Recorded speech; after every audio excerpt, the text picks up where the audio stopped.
He had been alive for 600 years, and Qadriel Etherin had never found a puzzle quite like the woman standing near the fountain. The charity gala glittered around them both, chandeliers spilling champagne-colored light across marble floors slick enough to reflect every jeweled gown and tailored suit. Mortal wealth and immortal influence mingled here, the boundary between worlds gossamer thin on nights like this. The venue, an art museum rented for the evening, hummed with carefully orchestrated conversation. Everyone wanted something from someone else. Qadriel had come because his council insisted a king ought to maintain visibility among the mortal elite, those who brushed close enough to vampire society to serve as useful intermediaries. He had stayed because of her. She wore emerald silk that moved like water when she did, her dark hair swept back to reveal a face that might have been carved by someone who understood exactly how beauty could also convey exhaustion. She stood beside the fountain's edge, champagne untouched in her hand, and smiled politely at the man in front of her. Politely, but distantly, the way one smiled at a salesman. The man was Henry Caldwell, heir to a pharmaceutical fortune and one of the most aggressive social climbers Qadriel had observed in the last decade.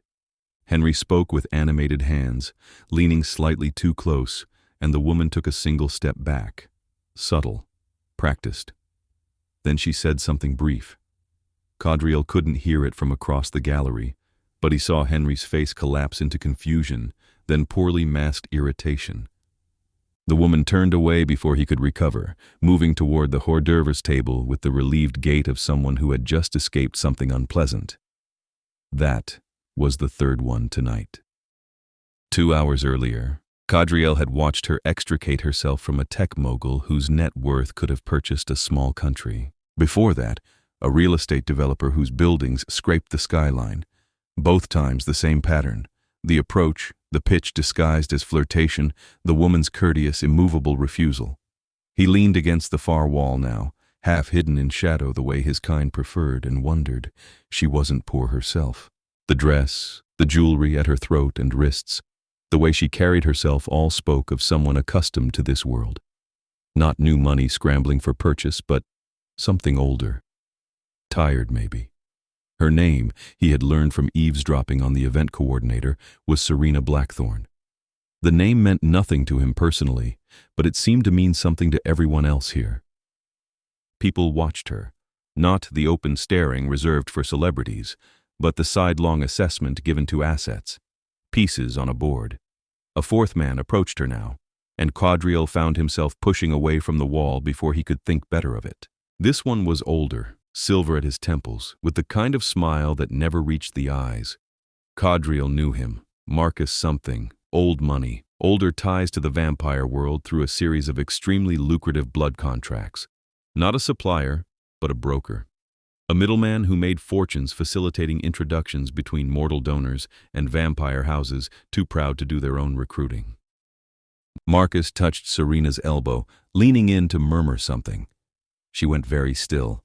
Qadriel was moving before he chose to, crossing the gallery floor with the preternatural grace that always made mortals look twice, then look away quickly when their hindbrain registered something not quite right. He arrived at the fountain just as Serena pulled her arm free. "I appreciate the offer," she said, voice level and cold, "but I'm not interested in being introduced to anyone. Not tonight, not ever." Marcus laughed, an oily sound. "My dear, you don't understand what you're refusing.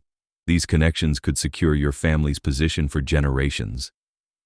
"My family's position," Serena said very quietly, "is not for sale."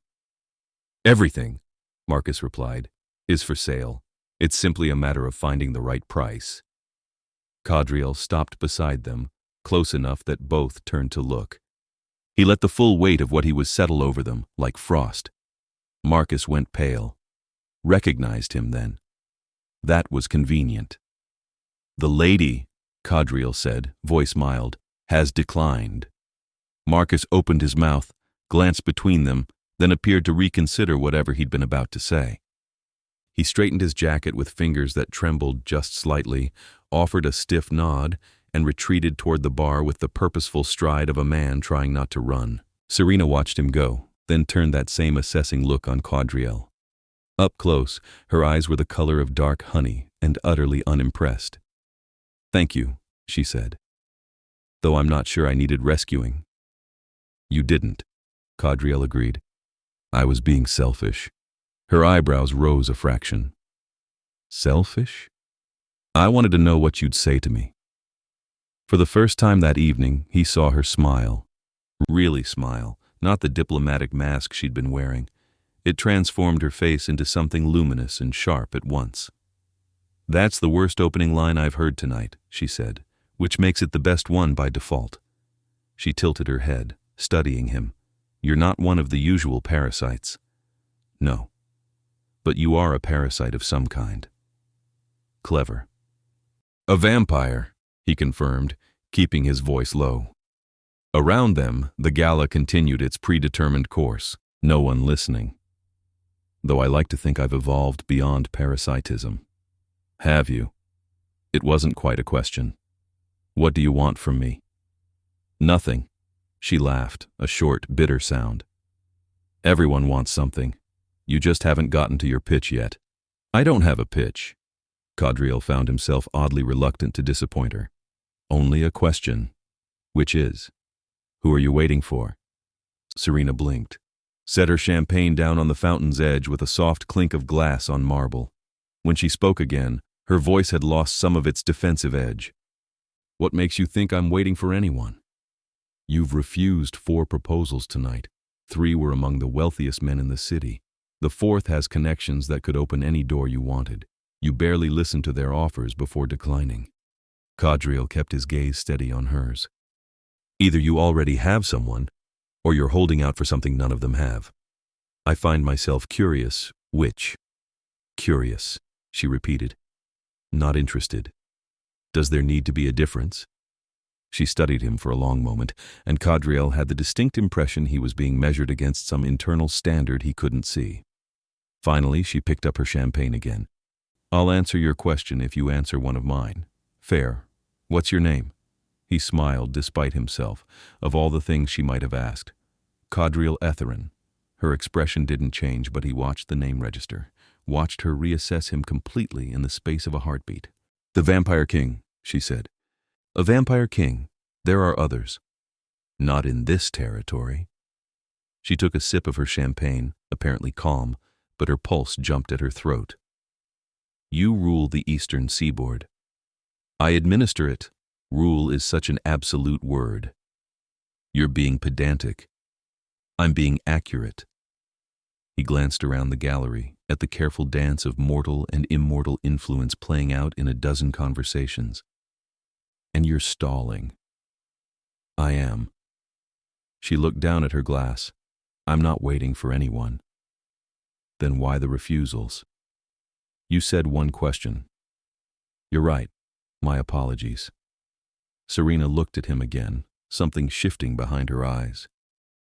Do you really want to know? Yes. Because every single one of them came to me for the same reason Marcus did. They want an introduction, a connection, a way into the vampire courts. Her voice stayed level, matter of fact, but Qadriel heard the thread of old anger beneath it. My family has been playing middleman for 3 generations.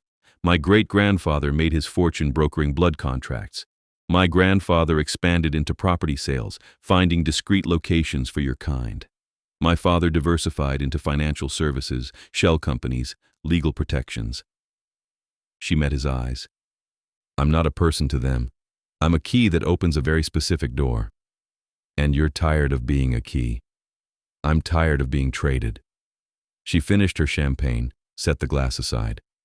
Tonight alone, I've been offered marriage proposals from 4 men who couldn't tell you my favorite color or what I studied in university, but they can all recite my family's client list from memory. Qadriel said nothing for a moment. Around them, the gala continued its bright, hollow pageant. He thought of the centuries he'd spent watching mortals maneuver around his kind, the elaborate games people played for scraps of immortal favor. He'd never considered what it cost the ones caught in between. Green, he said finally. What? Your favorite color. I'm guessing green based on your dress. And you studied art history unless I'm mistaken. You've been looking at the paintings between conversations, and there's a catalog tucked into your purse. Serena stared at him. I don't want an introduction, Qadriel continued. I don't need a connection. I'm not here to make a proposal or negotiate a contract. He offered a slight bow, the kind he might give an equal. I'm here because I saw you refuse 4 wealthy suitors and wanted to know why. Now I do. Thank you for satisfying my curiosity. He turned to leave. Wait. He paused, looked back. Serena's expression had softened into something uncertain, almost vulnerable. You're really not going to ask me for anything? No. Why not? Because you already said no to being used. I try not to waste my time or yours. She laughed again, but this time it sounded genuine, surprised out of her. You're strange. I'm old. It amounts to the same thing eventually. He smiled. Enjoy the rest of your evening, Serena Blackthorne. May the next suitor at least buy you dinner first. He left her by the fountain and made his way toward the exit, nodding politely at the mortals who stepped aside without quite knowing why. Behind him, he could feel her gaze following until he disappeared into the night. 3 days later, Qadriel found himself standing outside a small art gallery in the city's historic district. He hadn't planned to come. In fact, he'd spent the better part of those 3 days attempting to focus on actual responsibilities, council meetings, territorial disputes, the endless administrative tedium of maintaining a vampire kingdom in the modern age. But Serena Blackthorne's face kept surfacing in his thoughts like a puzzle piece that didn't fit anywhere but refused to be forgotten. So he'd made inquiries. Discreet ones. The Blackthorne family was exactly what she'd described. 3 generations of very expensive intermediaries. They didn't just broker blood contracts. They facilitated property acquisitions, legal defense, financial structuring, identity documentation. Anything a vampire might need to maintain existence in mortal society, the Blackthornes could provide, for a price. And Serena was the family's only heir. The pressure on her, he realized, must be extraordinary. Every vampire house on the eastern seaboard would want to secure her loyalty, her services, ideally through marriage. She represented continuity, access, leverage. A guaranteed connection to the infrastructure her family had spent a century building. No wonder she looked so tired. The gallery in front of him was having a small exhibition, contemporary local artists. Qadriel had learned from a carefully bribed assistant that Serena volunteered here 2 evenings a week, curating exhibits and managing the space. Apparently, she had a degree in art history from Yale and had once harbored ambitions of working in a museum before family obligations consumed her time. He pushed open the door. The gallery was quiet, just a handful of visitors wandering between white walls hung with abstract canvases. Soft music played from hidden speakers, something classical and melancholy. At the far end, near a desk piled with papers and exhibition catalogs, Serena looked up. Recognition flashed across her face, followed by wariness, then something that might have been curiosity. She finished with the visitor she'd been helping, an elderly woman asking questions about a sculptor, then crossed the gallery toward him. She wore jeans and a simple blouse today, her hair in a loose braid, and somehow looked more herself than she had in emerald silk. "You found me," she said. "I did." "How?" I asked. "That's vague." "I'm trying to be mysterious." She almost smiled. "Is it working?" "You'll have to tell me." Serena glanced around the gallery, then gestured toward a quieter corner where 2 chairs sat facing a particularly large abstract piece, all swirling blues and grays. They sat. "Why are you here?" she asked. Qadriel considered the painting. "I've been thinking about what you said, about being treated like a key. And I wanted to see you somewhere you weren't being traded." She followed his gaze to the painting. For a long moment, neither spoke. The music shifted to something quieter. "This is where I come to remember," she said finally, "that I'm a person." "Does it work?" "Usually." She looked at him sidelong. "You're complicating it tonight." "Should I leave?" "I don't know yet." She tucked a loose strand of hair behind her ear. "You're the vampire king. You could demand any service you wanted from my family. We have contracts that go back decades. You don't need to play games." "I'm not playing games." Then what are you doing? Getting to know you. Serena laughed, incredulous. Why? Because I want to. That's not a reason. It's the only reason that matters. She shook her head slowly, studying him with those sharp honey-colored eyes. You're either the best liar I've ever met or the most genuine. I can't tell which. Take your time deciding, Qadriel said. I'm patient. 600 years of patience, I'd imagine. Give or take. She turned back to the painting. What do you see in it? He looked at the swirling blues and grays, the way they seemed to move even while staying still. Confusion, search, the feeling of being lost in something bigger than yourself. The artist called it drowning in air. Apt. I thought so. Serena pulled her knees up to her chest, wrapping her arms around them. The posture made her look younger, less guarded. Can I ask you something? Of course. In 600 years, have you ever been in love? The question caught him off guard. Qadriel thought about it, really thought, sifting through centuries of memory. No, he said finally. I've been interested, intrigued, entertained. But love? He shook his head. I don't think so.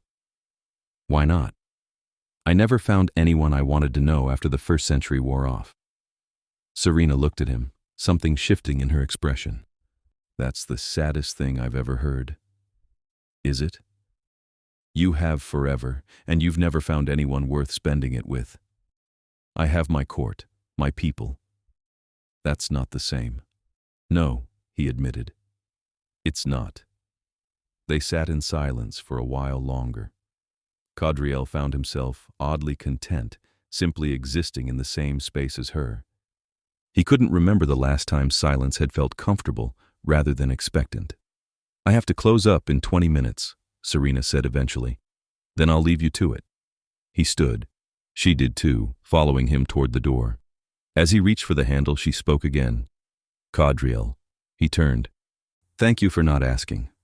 For what it's worth, he said, I think you'd be brilliant at museum curation. This exhibition is thoughtfully arranged. Her smile this time was luminous. It is, isn't it? I worked hard on the placement. It shows. He left before she could see how much that smile affected him. Over the next month, Qadriel saw Serena 6 more times. Never planned. He didn't seek her out again, didn't manufacture meetings or coincidences. But the city was large and their worlds orbited close enough that paths crossed naturally. A fundraiser for the children's hospital where she served on the board, an art auction where he was acquiring pieces for his collection, a quiet bookstore near the university where they both reached for the same volume on Renaissance sculpture. Each time, they talked. Short conversations mostly. She asked about his collection, the paintings and artifacts he'd gathered over centuries. He asked about her work with the gallery, the exhibitions she hoped to curate. They traded thoughts on books, argued mildly about artistic movements, discovered a shared appreciation for very specific types of dry humor. They didn't talk about her family's business, didn't mention vampire politics or blood contracts or the weight of inherited obligation. In those brief meetings, they were simply 2 people who enjoyed each other's thoughts. Qadriel found himself hoping for the meetings, anticipating them. The council noticed his improved mood and wondered aloud what had changed. He didn't tell them. Then came the spring equinox gathering. Every year, the vampire houses of the eastern seaboard gathered to reaffirm treaties, settle disputes, and maintain the careful balance of power that kept their world from tearing itself apart. Usually, these gatherings were tedious but necessary. This year, the council had decided to invite select mortal allies as a gesture of goodwill and inclusion. The Blackthorne family received an invitation.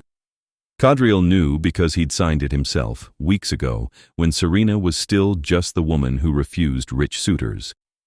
Now, as he stood in the grand hall of his estate, preparing to receive guests, he found himself both eager and apprehensive. The estate sat beneath the city, a vast network of halls and chambers carved from bedrock and stone, then furnished with 6 centuries of collected beauty. Tapestries lined the walls, chandeliers dripped crystal light, Everything whispered of age and power and permanence. Vampires began arriving as the sun set, streaming through the entrance in clusters of territory and house. Qadriel greeted them formally, the king among his people, white-haired and pale-skinned as all their kind, but carrying himself with the particular stillness that came from being ancient even among ancients. The mortal guests arrived an hour later, escorted by vampire liaisons, looking variously nervous or excited or calculating depending on their relationship to this world. Serena walked in wearing midnight blue, and every thought in Qadriel's head went quiet. She entered with her father, a thin man with the same tired eyes, and her uncle, broader, more aggressive in his movements. They were immediately swept into conversations with vampire courtiers looking to cement contracts or negotiate terms. Serena smiled politely, said little, and within 10 minutes had extracted herself toward the refreshment tables at the hall's edge. Qadriel waited until she'd poured herself wine, then appeared at her elbow. "You're surrounded by people trying to trade you again," he observed. She didn't startle, just glanced at him with wry recognition. "At least this time they're honest about it. Your kind doesn't bother with the pretense of romance. Some of us do. Are you offering?"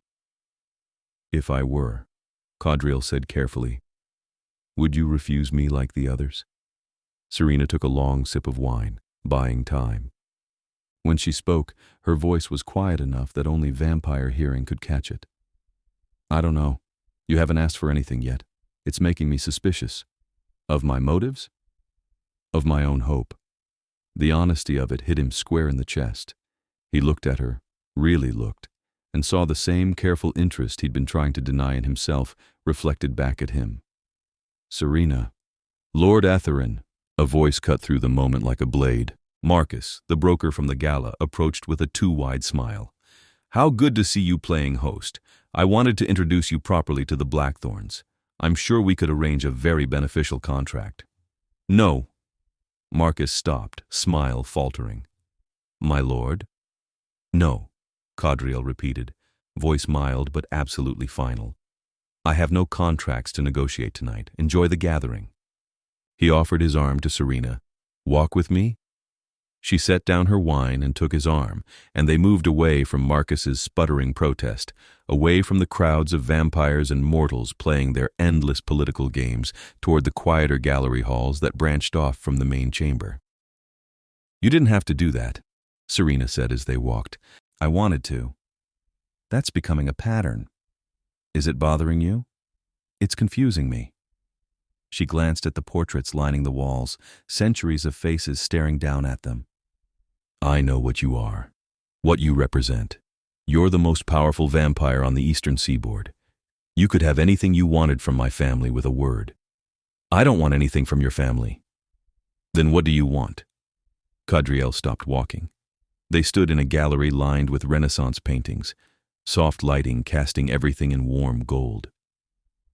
"I want to know if you prefer morning or evening," he said.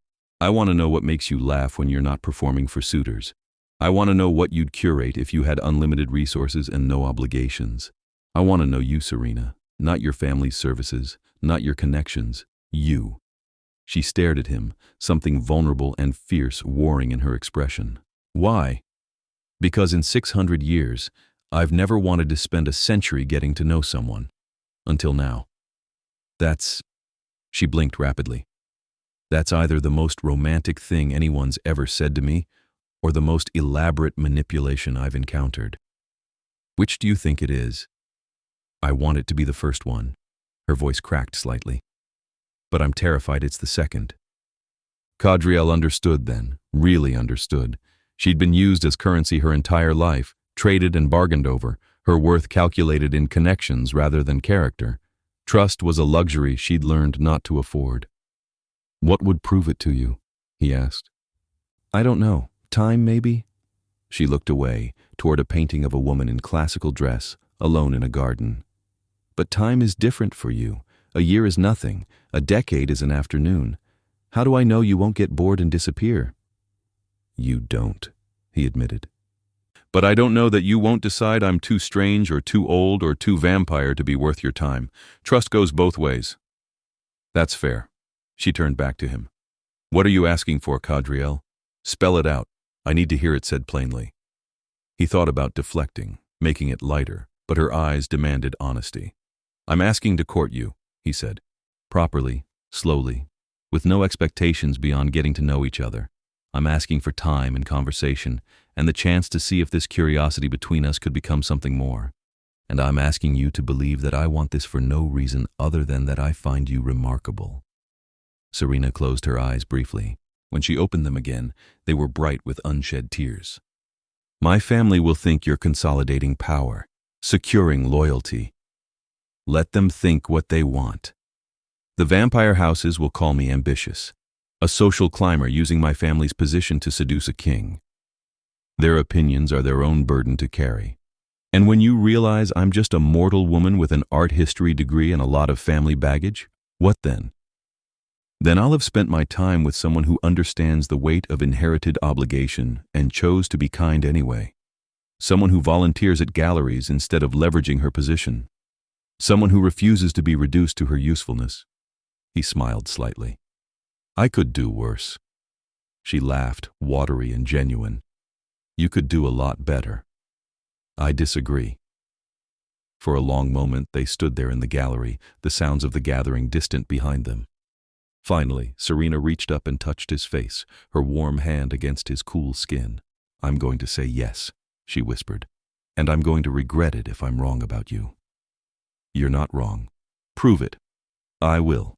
She smiled, tremulous but real, and Qadriel felt something in his chest that he hadn't felt in 600 years shift and resettle into a different configuration. Something that felt dangerously close to hope. The courting began in earnest after that night.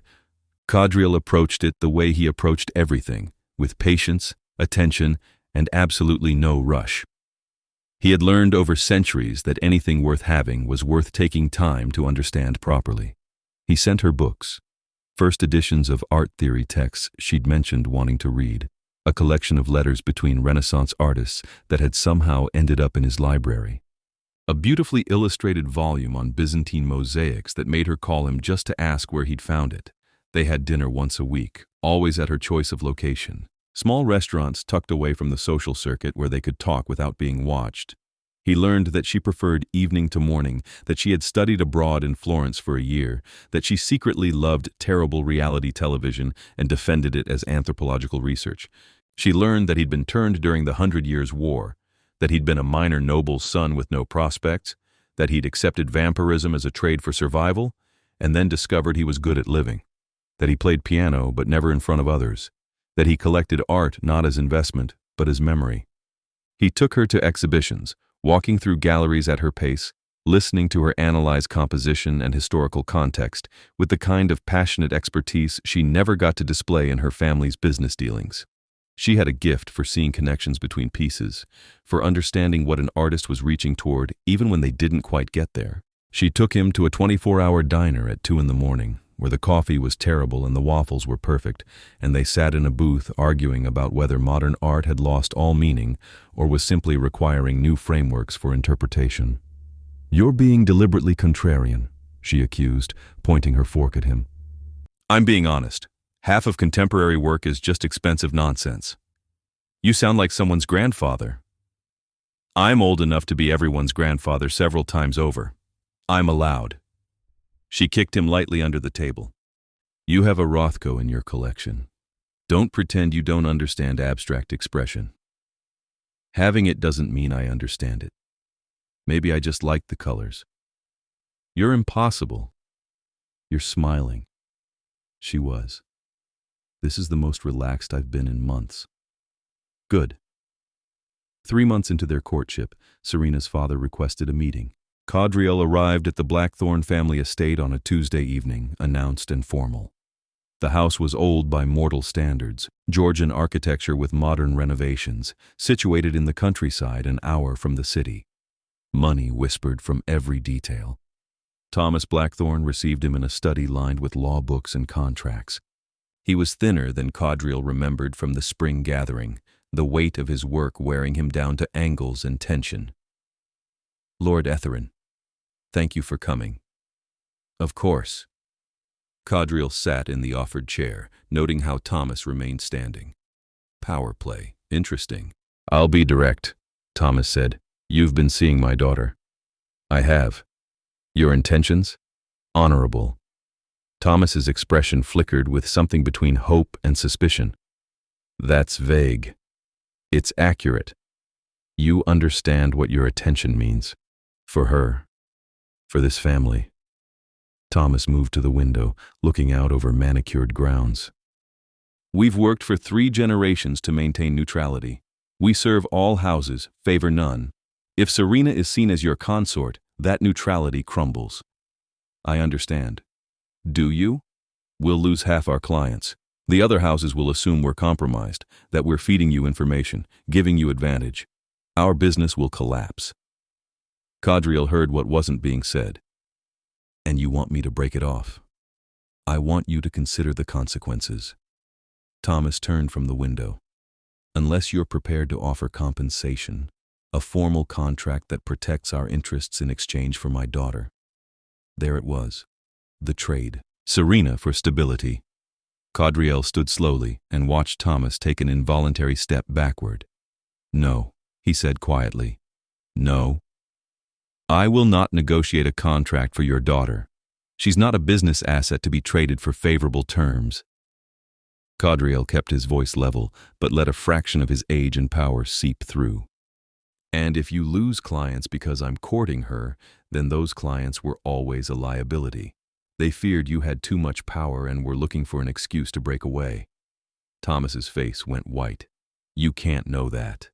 I'm 600 years old. I've watched humans play these games since before your country existed. Trust me, I know. He moved toward the door, then paused. Serena is remarkable because of who she is, not what she provides. When you see her next, try remembering that. He left Thomas standing in the study and found Serena waiting in the hall outside, clearly having been listening. You heard, he said, every word. Her eyes were bright with something fierce. He tried to trade me. Yes. And you refused. Of course I did. She kissed him, sudden and hard, right there in her family's hallway, her hands fisting in his shirt. He froze for a fraction of a second, then kissed her back, cradling her face gently while she pressed against him with all the fury and relief and desperate hope he'd seen building in her for months. When they finally broke apart, both breathing hard, she rested her forehead against his. I was so afraid, she whispered. So afraid you'd take the deal. That this was all just leading up to a better negotiation position. I told you I wanted to know you. I meant it. I'm starting to believe you. Good. They stood there for a long moment, tangled together, until footsteps from deeper in the house made them step apart. Serena grabbed his hand. Take me away from here. Where? Anywhere. I don't care. So he did. They drove back to the city in his car, an elderly Aston Martin he kept, maintained purely for the pleasure of driving. Serena sat in the passenger seat with her shoes off and her feet on the dash, watching the countryside blur past. He's going to disown me, she said eventually. Will he? Maybe. Probably. The business is everything to him, if I'm a liability. She shrugged. Family comes second. I'm sorry. I'm not. She looked over at him, something wild and free in her expression. For the first time in my life, I'm choosing what I want over what's expected. It's terrifying and wonderful. What do you want? You. This. Whatever this becomes. She laughed. Is that crazy? We've known each other 4 months. I've seen humans marry after knowing each other 4 days. 4 months is a reasonable foundation. Are you saying you want to marry me? I'm saying I wouldn't object to the possibility. Eventually. He glanced at her. But there's no rush. We have time. You have time. I have maybe 60 more years if I'm lucky. Then we'll make them count. She fell quiet, and Qadriel wondered if he'd said something wrong. But when he glanced over, she was smiling. What? You really mean all of this, don't you? You're actually courting me because you like me. Yes. It's the strangest thing that's ever happened to me. I'll take strange over calculated. Me too. They reached the city as full dark settled in, the buildings lighting up like scattered stars. Qadriel drove them to his estate, the entrance hidden in an old subway station that hadn't been used in decades. Security waved them through. The elevator descended into the earth. "I've never been to your actual home," Serena said as they walked through marble halls, "just the public receiving rooms. You're welcome to explore, though be warned, 600 years of collecting means a lot of clutter." She laughed. "I doubt you do clutter." She was right. His private quarters were carefully curated, a bedroom larger than most apartments, furnished in dark wood and soft fabrics, a library that took up an entire wing, a music room with 3 different pianos, a gallery of personal favorites that he rotated based on mood. Serena walked through it all with wide eyes, stopping occasionally to examine a painting or sculpture, asking questions about provenance and history. Qadriel followed, enjoying her genuine interest. "You have a Botticelli sketch," she said, stopping in front of a small frame. "An actual preparatory sketch. From his workshop, probably drawn by an apprentice. Still," she leaned closer, "this belongs in a museum." "Museums have enough. I like looking at it." She turned to face him, expression serious. "If we do this, really do this, what happens to me?" "What do you mean?" "I mean, I'm mortal. You're not. Eventually." She trailed off. "Eventually you'll age and I won't," Qadriel finished. "I know. Does that bother you?" "Does it bother you?" "I don't know. I haven't thought that far ahead." She wrapped her arms around herself. "What happens when I'm 60 and you still look 30? What happens when I die? I grieve, and I remember, and I keep living because that's what I do." He moved closer, but didn't touch her. "But that's decades away. We can face it when we get there. Or I could become a vampire." The words hung in the air between them. "Is that what you want?" Qadriel asked carefully. "I don't know. Maybe. The thought terrifies me, but so does the thought of losing you." She looked up at him. "Would you turn me if I asked?" "Not now." "Why not?" "Because right now you're scared of losing something. That's not a good reason to choose immortality. If you decide you want this, really want it, for yourself and not just to stay with me, then we'll talk. But not before." He finally reached out, tucking a strand of hair behind her ear. "I want you to choose me because you want to, not because you're afraid of the alternative." Serena leaned into his touch. "You're very good at saying the right thing. I've had a lot of practice." "With other women?" "With being patient." He smiled slightly. "You're the first woman I've wanted to practice with." "Smooth." "True." She kissed him again, softer this time, exploratory. He let her set the pace, let her press closer until they were tangled together on the couch in his library, mouths and hands learning new territory. It didn't go further than that, but it felt like a promise of future things.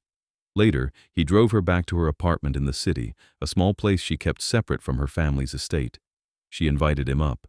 He declined. "Why?" she asked, puzzled. "Because I want you certain. Not caught up in the moment, but actually certain." He kissed her hand. "Ask me again when you've had time to think about what this means.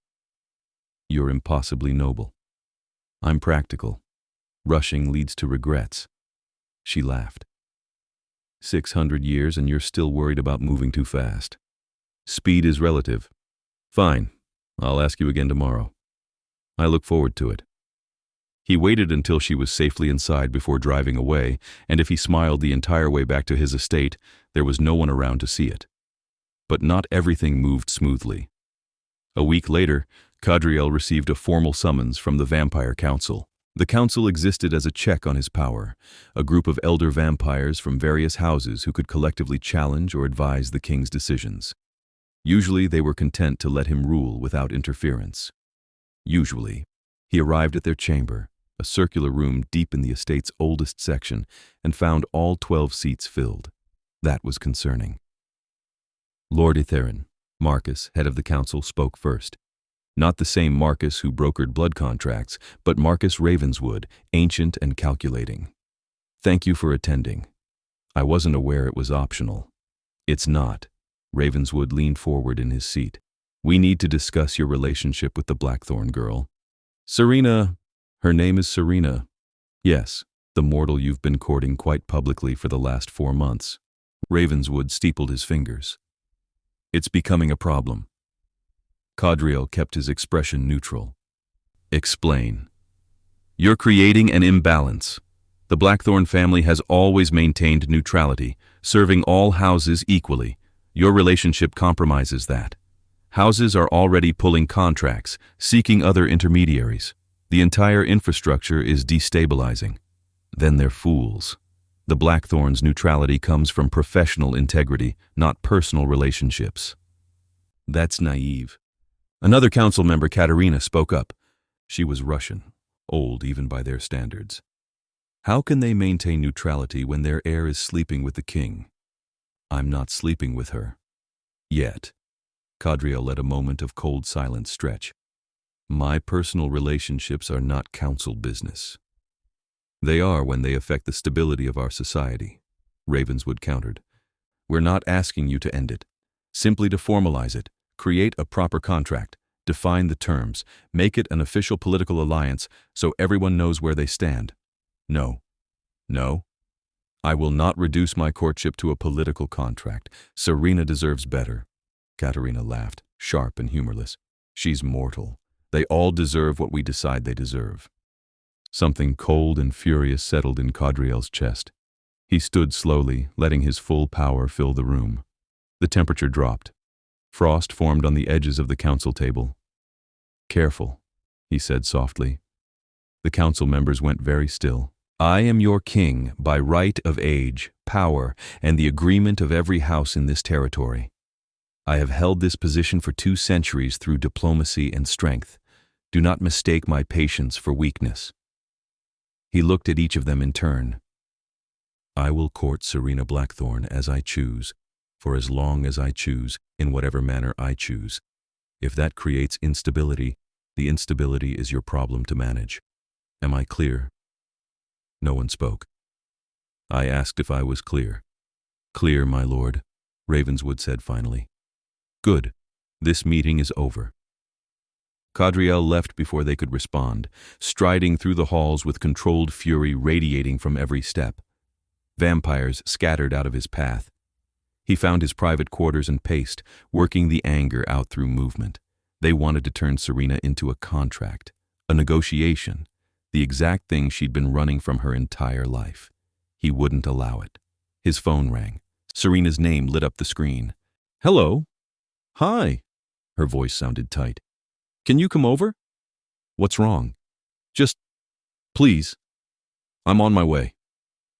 He broke every traffic law getting to her apartment, taking the stairs 3 at a time when the elevator was too slow. She answered the door before he could knock, eyes red-rimmed. What happened? He demanded. My uncle called. Then 3 different vampire houses. Then my father. She let him in, closing the door behind them. They're all saying the same thing, that I need to formalize our relationship or end it, that the uncertainty is causing chaos, that I'm destroying the family business through selfishness. Qadriel felt the cold fury return. What did you tell them? I told them to go to hell. Well, more politely, but that was the gist. She wrapped her arms around herself. But they're right, aren't they? I am causing problems. The business is losing clients because of me. The business is losing clients because vampires are political creatures who see conspiracy everywhere. That's not your fault. But it's happening because of me. No. It's happening because the vampire world has been using your family as neutral ground for so long they've forgotten your people, not utilities. He pulled her into his arms. This isn't on you. She buried her face against his chest. I don't want to be the reason everything falls apart. You're not. They are. The council wants you to formalize us, don't they? Make it political. They suggested it. I refused. She pulled back to look at him. Maybe you shouldn't have. Serena. No, listen, maybe they're right. Maybe formalizing it would solve the problem. We could draw up terms, make it official, and everyone would calm down. She was talking faster now, working herself up. It doesn't have to mean anything between us. It would just be paperwork, a way to satisfy the politics while we figure out the real relationship. No. Why not? Because you deserve to be courted for yourself, not contracted, not negotiated, not reduced to terms and conditions. He cupped her face gently. I will not turn what we have into the very thing you were trying to escape. Tears spilled over. This is so hard. I know. Everyone's pushing and I don't know what to do. Then don't do anything. Not yet.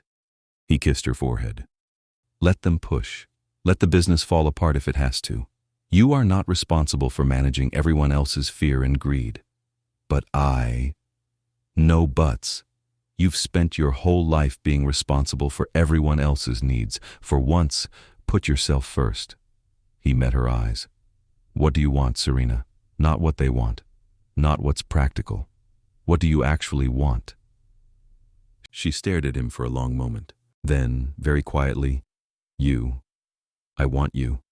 And I want to not feel guilty about it. Then don't. It's not that simple. It is exactly that simple. Everything else is just noise. He pulled her closer again. We'll figure it out. Together. But not by compromising what we have to satisfy people who only see you as leverage. She nodded against his chest, and they stood there in her small apartment while the city buzzed outside, two people trying to carve out something genuine in a world built on transactions. The pressure mounted over the following weeks. 3 more vampire houses withdrew their contracts with the Blackthorne family. Serena's uncle threatened legal action, claiming she was sabotaging the business through negligence. Her father stopped speaking to her entirely, communicating only through lawyers about her share of the family assets. The vampire social circuit turned vicious. Whispers followed them everywhere. Serena was a social climber, a seductress using her family position to ensnare a king. Qadriel was going soft, letting a mortal distract him from proper leadership. The relationship was a political play, a power grab, a scandal. They ignored it all.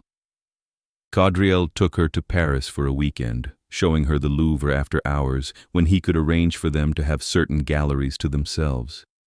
They stood in front of the Mona Lisa with no crowds, no barriers, and argued about whether the famous smile was knowing or sad. She knows something we don't, Serena insisted. She's bored. She sat for that portrait for months. I'd look mysterious too if I was that bored. You're impossible. You keep saying that, because it keeps being true.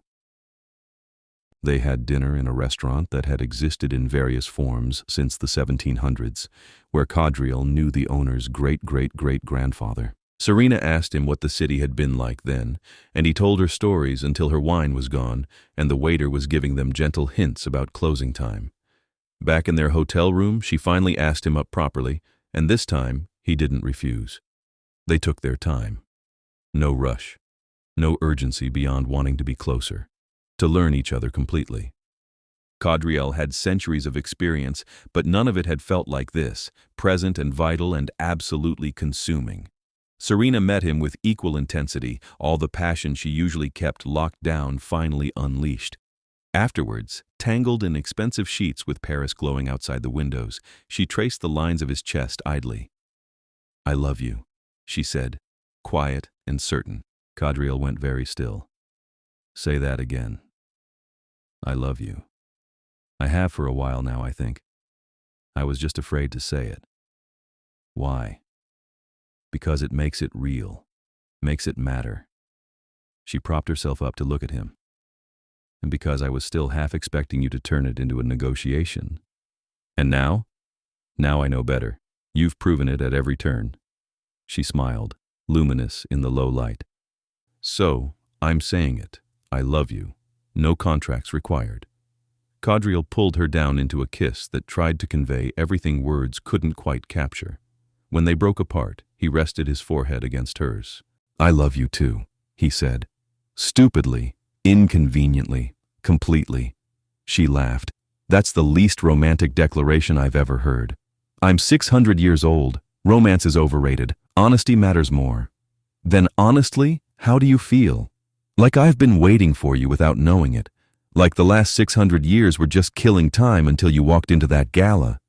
He kissed her again, softer. Like I finally understand what I've been missing. That's better. I thought so. They stayed in Paris for 3 more days, existing in a bubble where the vampire world and her family's business and all the complicated politics didn't matter. It couldn't last, but it was perfect while it did. The reckoning came a week after they returned. Qadriel was in a council meeting when his assistant interrupted, something she never did unless it was genuinely urgent. She looked pale. "My lord, there's a situation." "What kind of situation?" "The Blackthorne estate. There's been an incident." He was moving before she finished the sentence. The drive took 40 minutes. Qadriel made it in 20, the Aston Martin screaming through traffic with vampire reflexes keeping them from crashing. His assistant filled him in via phone. Serena's uncle had called an emergency family meeting, demanded she sign over her shares of the business to him. When she refused, things had escalated. He arrived to find police cars outside, their lights painting the Georgian facade in alternating blue and red. An ambulance. Qadriel's dead heart seized. He found Serena sitting on the front steps, wrapped in a blanket, talking to a police officer. Bruises were forming on her arms. Her lip was split. The cold fury he'd felt in the council chamber was nothing compared to this. She looked up as he approached, and something in her expression crumpled. "Qadriel." He was at her side immediately, hands hovering over her injuries but not touching, not wanting to cause more pain. "What happened?" "My uncle. He was angry. Said I'd ruined everything, destroyed 3 generations of work." Her voice shook. "He grabbed me. My father tried to intervene, but Uncle David, he just kept saying I needed to learn, needed to understand consequences. Where is he? The police have him. Inside." Qadriel looked at the house, then back at Serena. Made a choice. "Stay here. I'll be right back." He walked past the police officers who tried to stop him, then found themselves unable to move when he exerted just a fraction of vampire compulsion. Inside, he found Serena's uncle in handcuffs, ranting at officers about business and betrayal and ungrateful children. Qadriel stepped into the room. David Blackthorne looked up, saw him, and went pale. "You," Qadriel said very quietly, "touched her. She's my niece. I was disciplining. You beat her. I was teaching her about consequences." Qadriel crossed the room in a blur, didn't touch David, but got close enough that the mortal could feel the absolute zero of his presence, the weight of 6 centuries of predator instinct. "Hear me clearly," Qadriel said.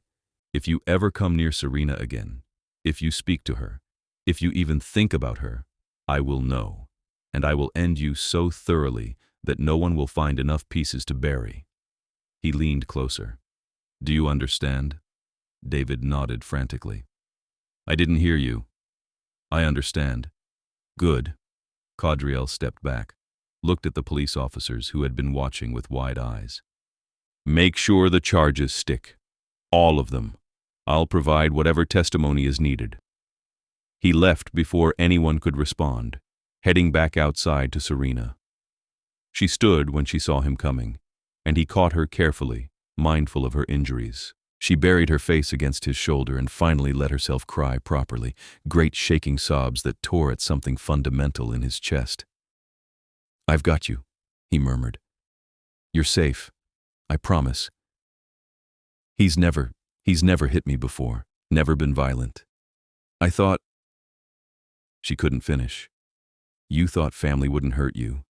Stupid, right?" "No. Human. And heartbreaking." He pulled back enough to look at her. "You're not going back there. Ever. I don't have anywhere else."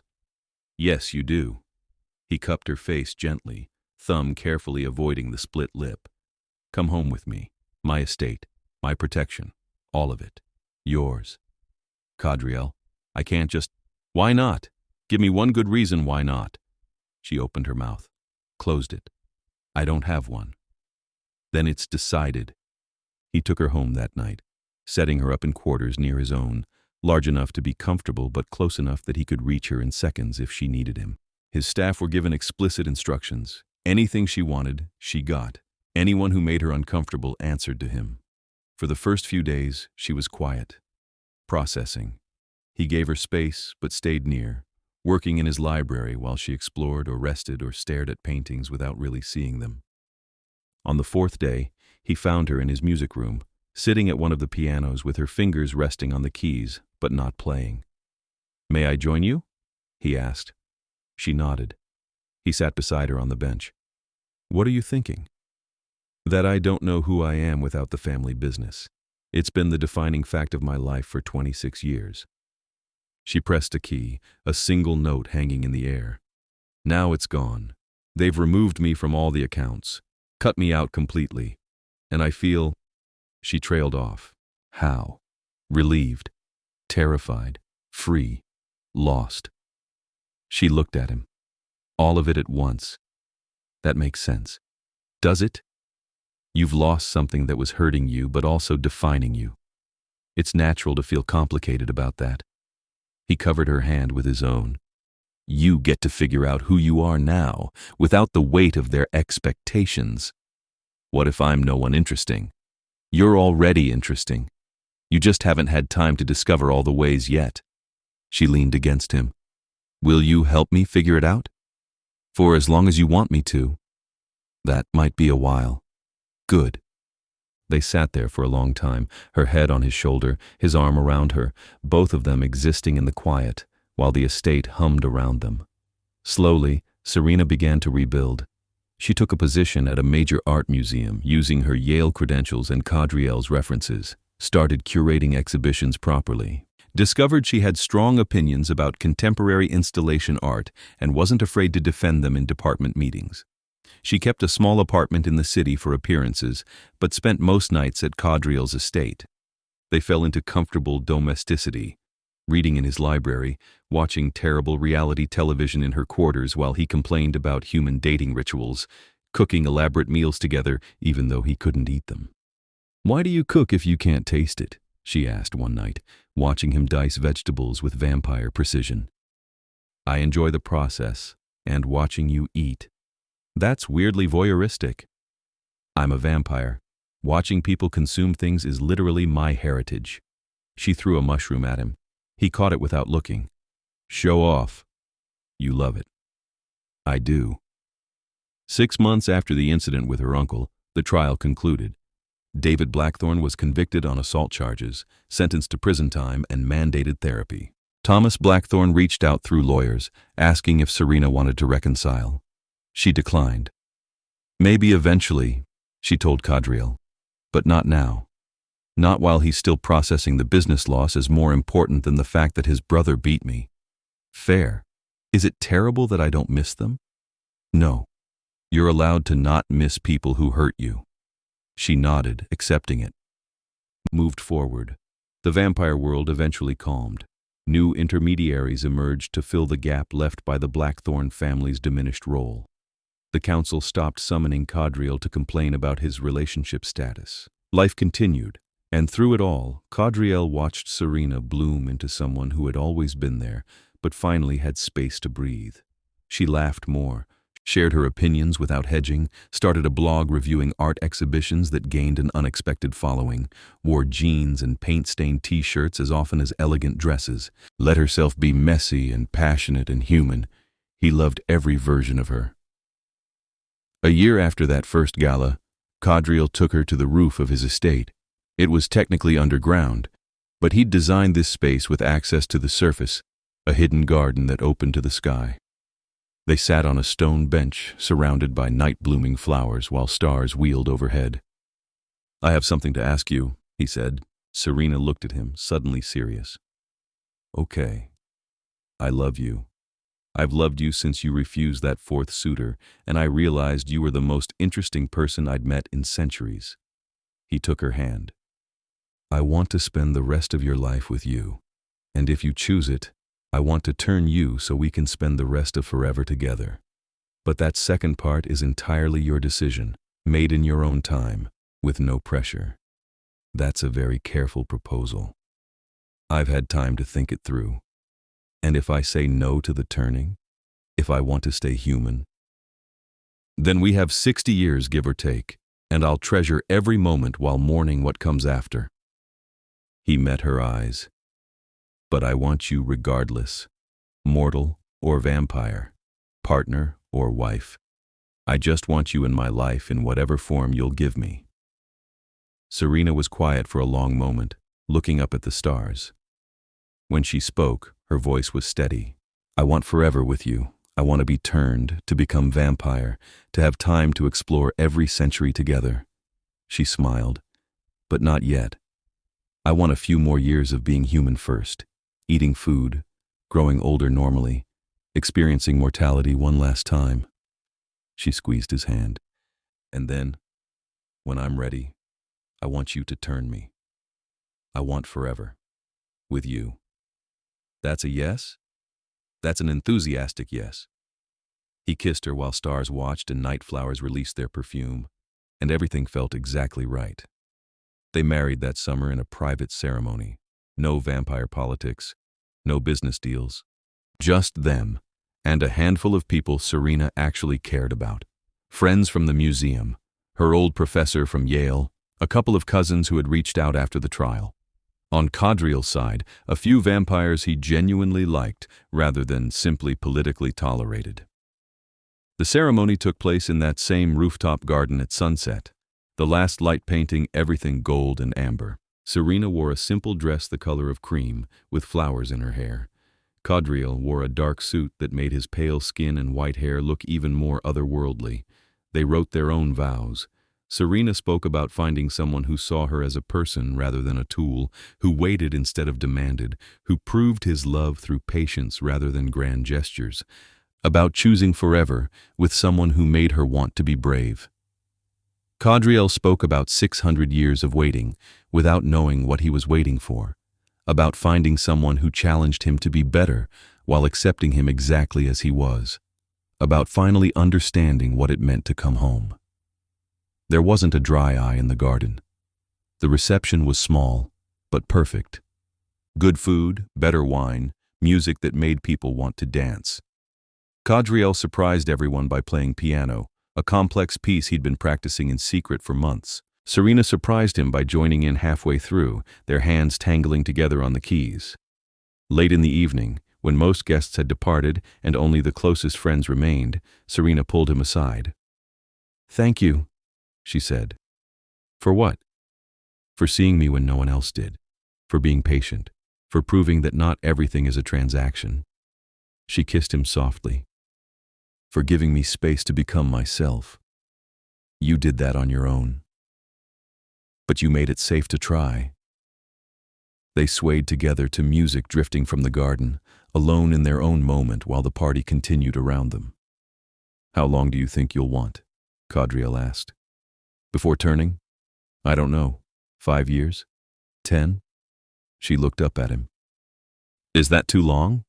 "No, whatever you need. You're going to watch me age. I'm going to watch you live.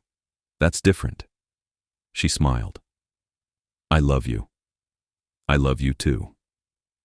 They had 7 years together before she decided. 7 years of Serena rising through the ranks at the museum, eventually becoming chief curator, of her writing a book on Renaissance art that became required reading in university courses, of them traveling the world, visiting galleries and historical sites, with Qadriel providing context that no guidebook could match. 7 years of quiet mornings and passionate arguments and comfortable silences, of Serena learning to coexist with vampire society without being consumed by it, of Qadriel rediscovering what it meant to be surprised, challenged, and delighted by someone.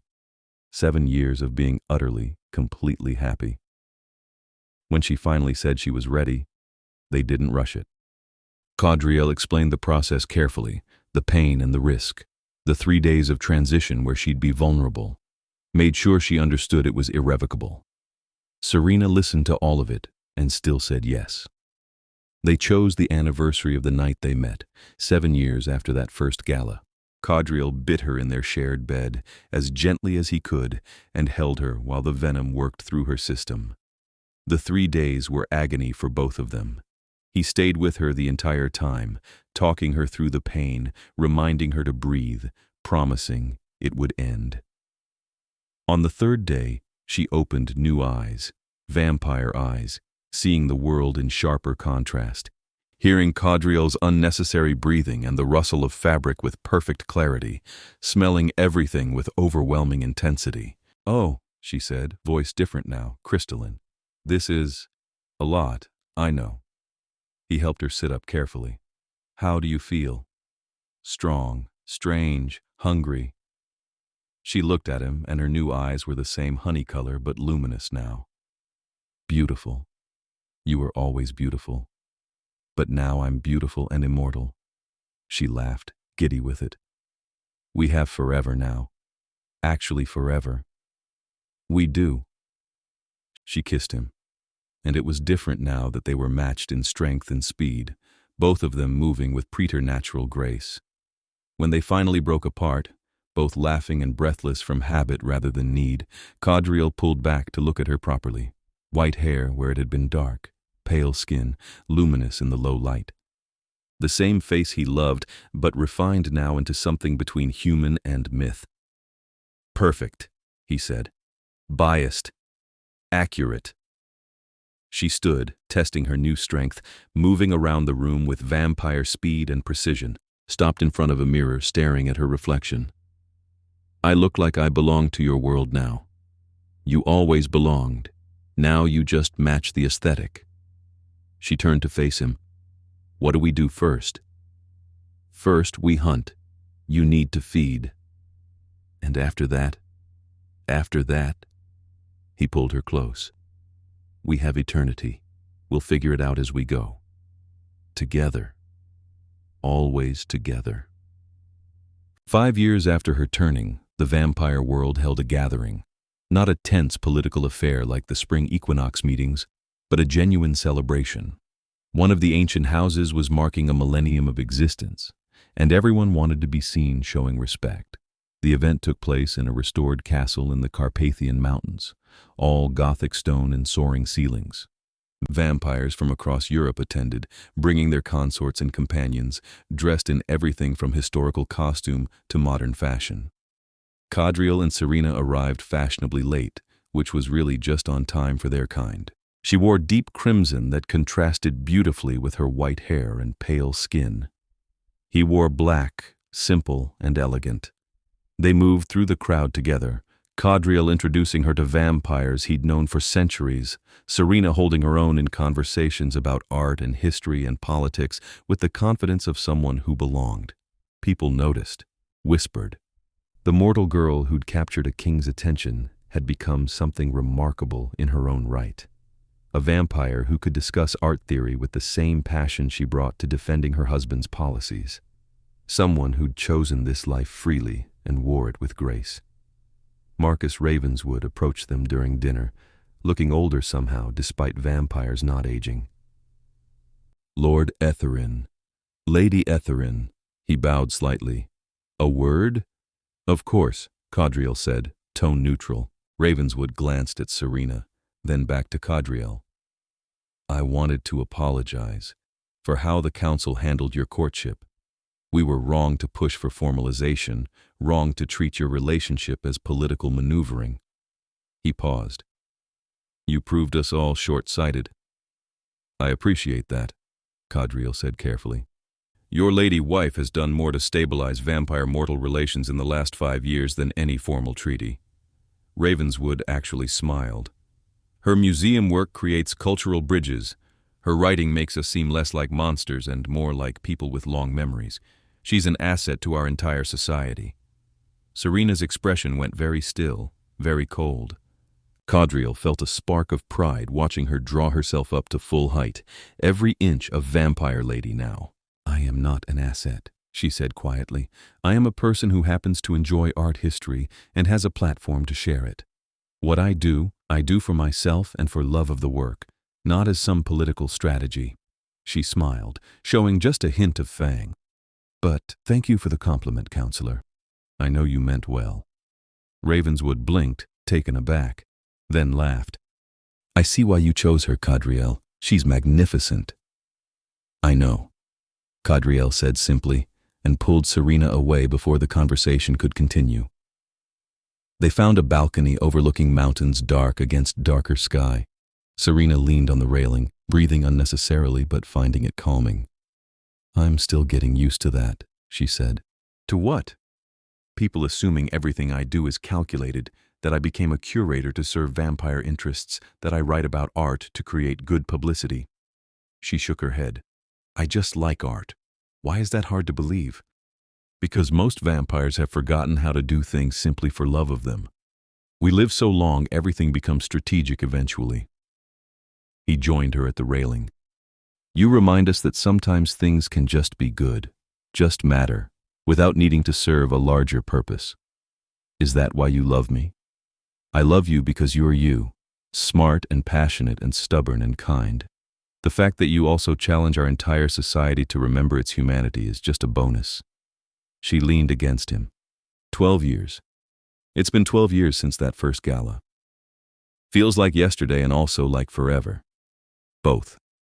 She looked up at the stars, brighter here in the mountains. "Do you ever regret it? Choosing me over political convenience?"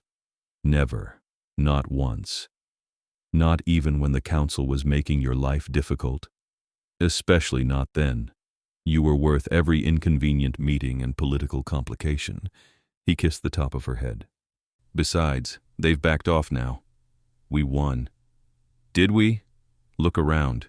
You're accepted as my wife, respected in your own right. The vampire world has adapted. We're happy." He turned her to face him. "That sounds like winning to me."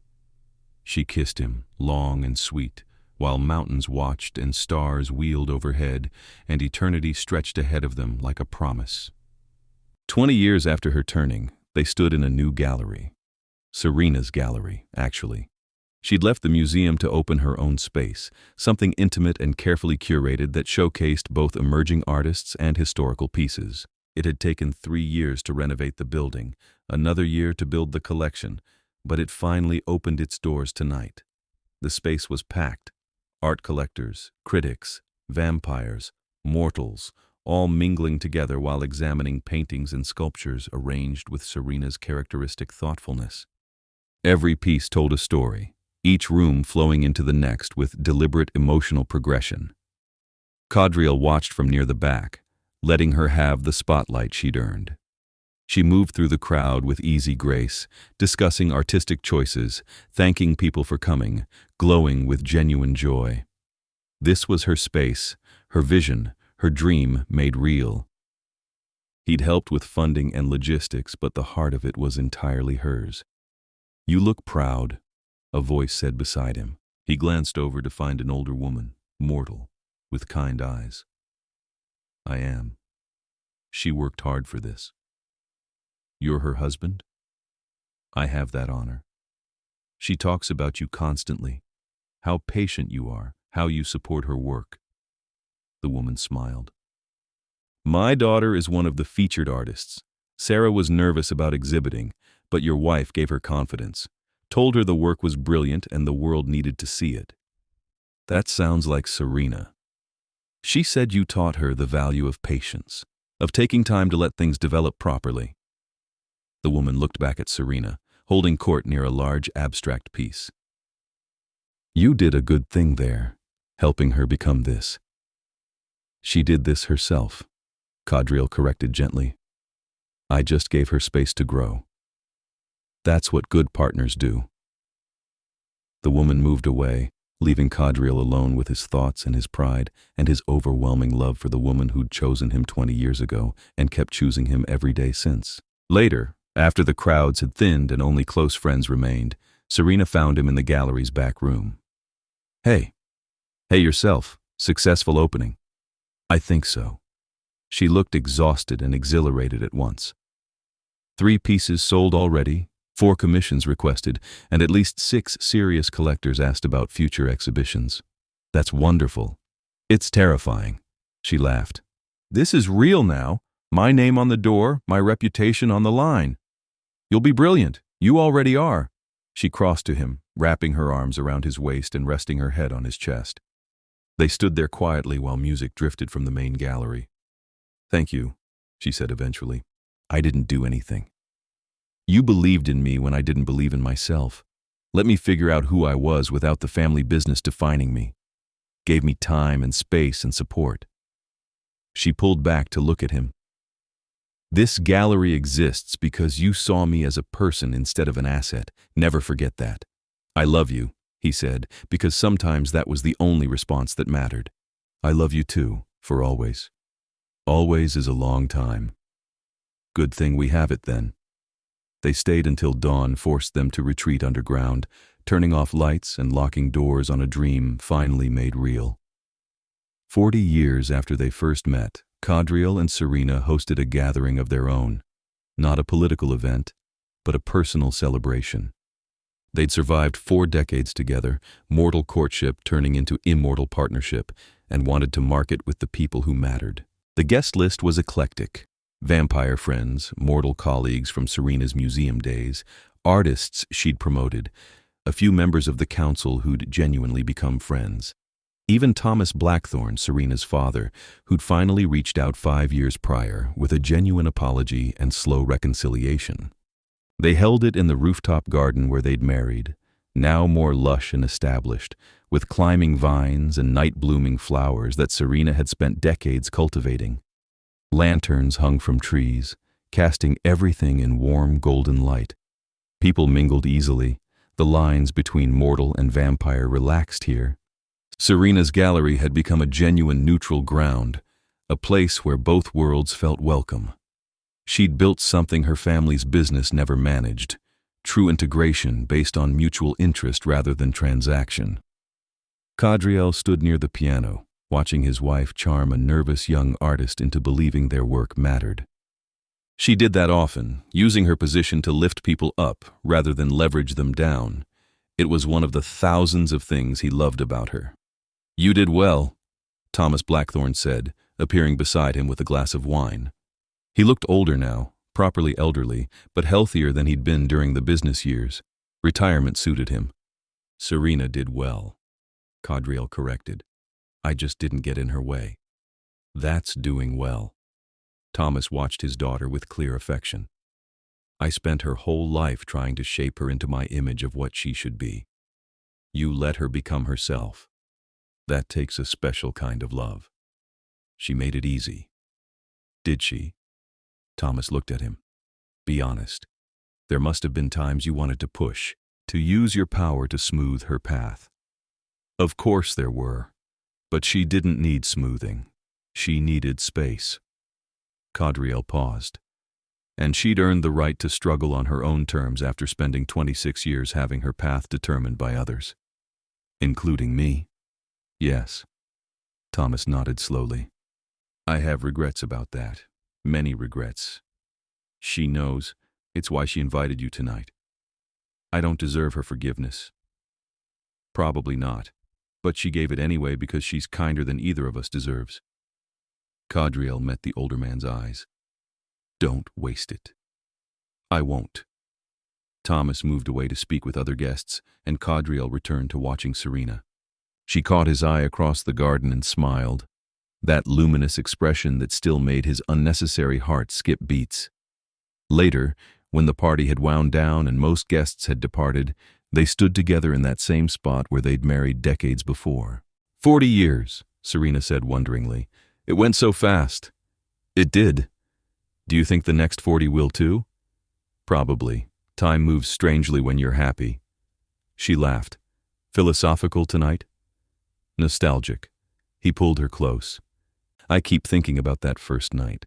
You in emerald silk, refusing suitors, looking so tired of being treated like currency. I was so suspicious of you. You had every right to be. But you were patient. You waited for me to trust you instead of demanding it."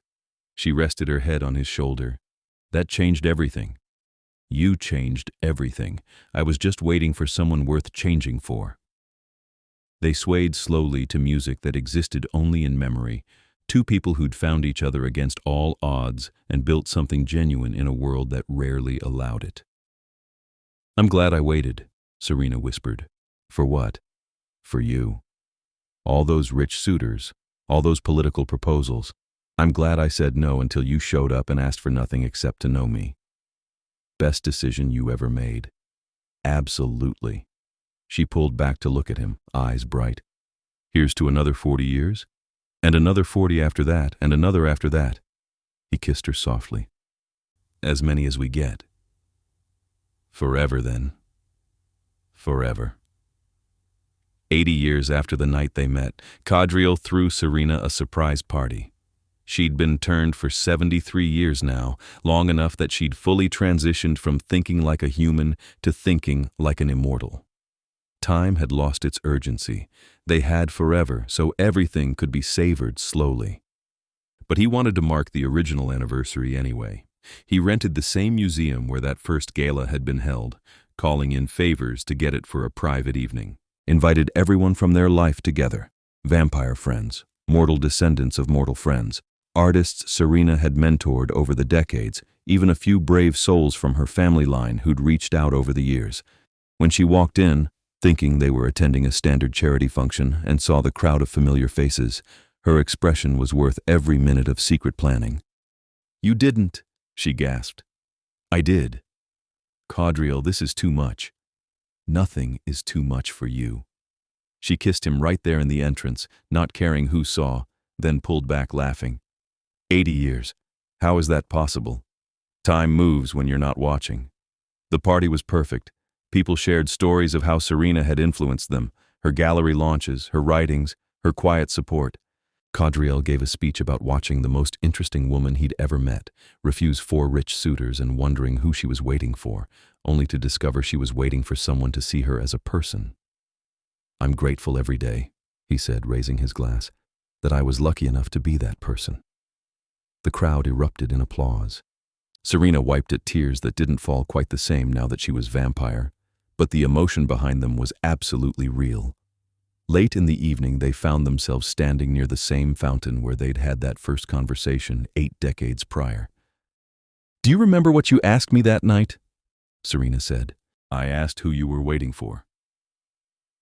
And I said I wasn't waiting for anyone, that I was tired of being traded."